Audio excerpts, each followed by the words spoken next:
এ ব্যাপারে প্রয়োজনীয় পদক্ষেপ প্রশাসন নেওয়ার জন্য আমরা দাবি জানাইছি। আমাদের কোনো সহযোগিতা লাগলে আমরা সেই সহযোগিতা করতে প্রস্তুত এবং করে আসছি। আমি এখনো ডিসি সাহেবের সাথে কথা বলছি, এর আগে বিসি স্যারের সাথে আমার কথা হয়েছে। আমি সেখানে কথাটা বলছি যে প্রশাসন যত দ্রুত পারে তোমাদের এই দাবি মানার জন্য তারা চেষ্টা করবে। তো এই জন্য তোমাদের সুশৃঙ্খলভাবে তোমাদের স্মারকলিপিটা দেওয়া যাও, ডিসি সাহেব রাখবেন এবং যত মানে পাওয়া মাত্রই এটা পৌঁছাবেন, যেখানে পৌঁছানোর কথা এটাও বলছেন। অলরেডি তোমাদের শব্দ শুনে আমি ডিসি সাহেবের সাথে কথা বলছি এবং এই বিষয়টা ন্যায়সঙ্গত।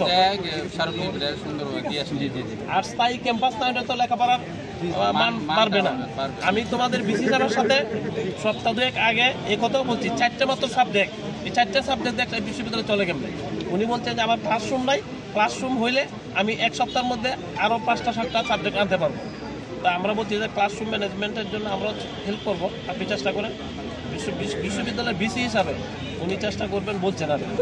তো তোমাদের এই দাবির সাথে আমরা একমত, দাবি যাতে দ্রুত মানে এটা আমরা চেষ্টা করব। আজকের এই উপস্থিতি সাধারণ শিক্ষার্থীদের সাথে সহযোগিতা পরায়ণ মনোভাব রেখে আজকে যে মিডিয়ার ভাইয়েরাই আসছেন আমাদের সামনে, মিডিয়ার ভাইয়েরা যেই সাহায্যের জন্য আসছেন, আপনারা তাদেরকে আন্তরিকভাবে ধন্যবাদ জানাচ্ছি। আমরা সাধারণ শিক্ষার্থী বিগত অনেক দিন যাবৎ বিশ্ববিদ্যালয়ের প্রতিষ্ঠাকালীন পর থেকে একটা ক্যাম্পাসের অনুভব করছি। এই ক্যাম্পাসটা আমাদের নিজস্ব ক্যাম্পাস হওয়া চাই। এই ক্যাম্পাস আমাদের প্রাণের দাবি। বিশ্ববিদ্যালয়ের প্রতিষ্ঠা থেকে শুরু করে এই পর্যন্ত আমরা সাধারণ শিক্ষার্থীরা যারা আছি সবাই নিরাপত্তাহীনতায় ভুগতেছি। আর ওই নিরাপত্তাহীনতার কারণে আমরা প্রতিনিয়তই বিভিন্ন মহল থেকে বিভিন্ন এলাকার বিভিন্ন গুন্ডাপান্ডাদের দ্বারা সাধারণ শিক্ষার্থীরা বিভিন্ন জেলা থেকে আগত চান্স পাওয়া যে শিক্ষার্থীরা আছে তারা আশপাশ পরিচিত না, তাদেরকে বিভিন্নভাবে হয়রানি করা হয়। এবং আমরা যে অস্থায়ী ক্যাম্পাস গুরুদয়াল কলেজ, ওইটা যে 10তলা ছিল, ওইটার মধ্যে থেকে আমাদের মাত্র 6টা ফ্লোর দেওয়া হয়েছে। 6টা ফ্লোরের মধ্যে প্রশাসনিক কার্যক্রমে অলরেডি নিয়ে গেছে 3টা ফ্লোর, আর মাত্র 2টা ফ্লোর আমাদের জন্য মনে করেন বরাদ্দ দেওয়া হয়েছে। এই 2টা ফ্লোরে আমরা 12টা ব্যাচ ক্লাস করতে পারি না। একজন ক্লাস করলে, এক ব্যাচ ক্লাস করলে আর 2 ব্যাচ দাঁড়ায় থাকতে হয়। এই সমস্যার সম্মুখীন হয়ে আমরা চাচ্ছি যত দ্রুত সম্ভব আমাদের স্থায়ী ক্যাম্পাসে আমাদের যেন নিজ ঠিকানায় বুঝিয়ে দেওয়া হয়। প্রত্যেকটা শিক্ষার্থীর দ্বিতীয় হোম হচ্ছে বা দ্বিতীয় বাড়ি হচ্ছে তার ক্যাম্পাস, তার হল। এই সকল সুবিধা থেকে আমরা বঞ্চিত হচ্ছি প্রতিনিয়তই।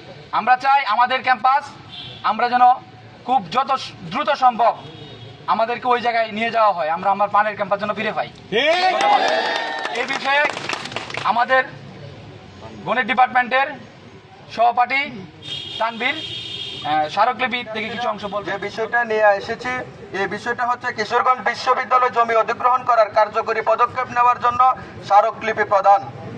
মহোদয়, সম্মান প্রদর্শনপূর্বক আমরা আপনার দায়িত্বপ্রাপ্ত জেলা কিশোরগঞ্জের সর্বোচ্চ বিদ্যাপীঠ কিশোরগঞ্জ বিশ্ববিদ্যালয় শিক্ষার্থীদের পক্ষ থেকে বিশ্ববিদ্যালয় জমি অধিগ্রহণের কাজ অনতিবিলম্বে সম্পন্ন করার জন্য স্মারকলিপি প্রদান করছি।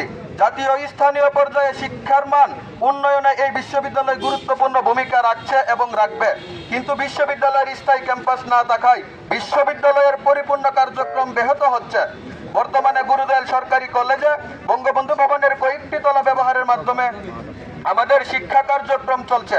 ক্রমান্বয়ে প্রতি বছর নতুন সেশনের শিক্ষার্থী বৃদ্ধি পাচ্ছে, কিন্তু সেই অনুপাতে শ্রেণী কক্ষের সংখ্যা বৃদ্ধি পাচ্ছে না, যার ফলে আমরা সাধারণ শিক্ষার্থীরা চরম দুর্ভোগের শিকার হচ্ছি এবং স্থানীয় ও অন্যান্য কলেজের শিক্ষার্থীদের দ্বারা প্রতিনিয়ত আমরা নিরাপত্তাহীনতায় ভুগছি।